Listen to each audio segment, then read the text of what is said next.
A question we get often is, how does the rent-to-own program work?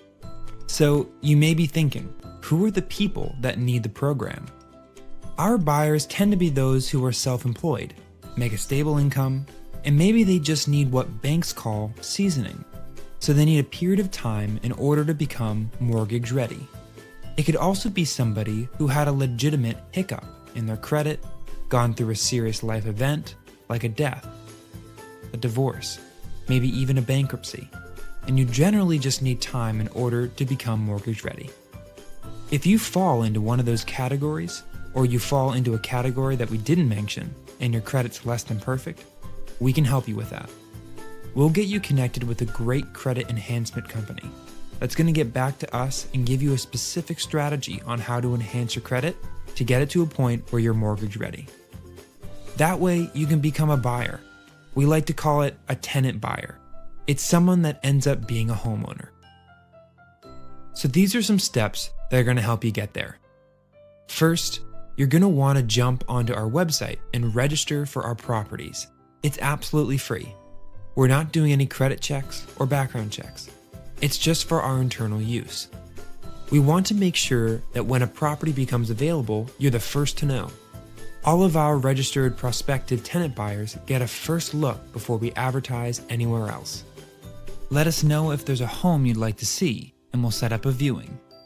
In the case you're interested in moving forward with the property, we'll move to the second step and send you our next step forms.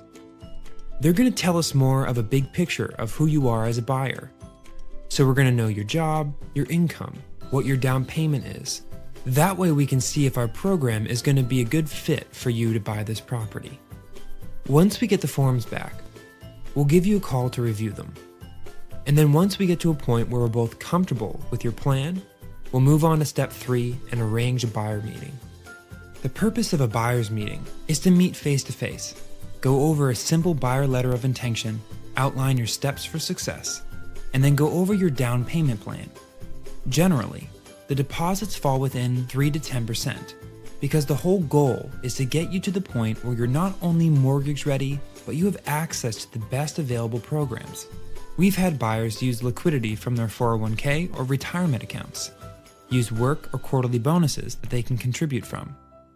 The best part about the down payment is it's completely credited towards your purchase price.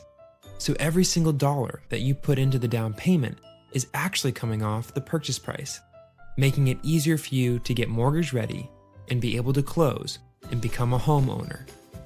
Remember, our whole goal here is to get you to the finish line. So we want to make sure you're set up for success. To bind the contract, we'll then need what we call a binder deposit. Typically, it's around $1,000, but if it's a larger home, it may be upwards to $2,000 to $4,000. That's fully refundable if you're not accepted. Usually, acceptance into the program takes between 3 to 7 business days, and then you can sign with our attorney.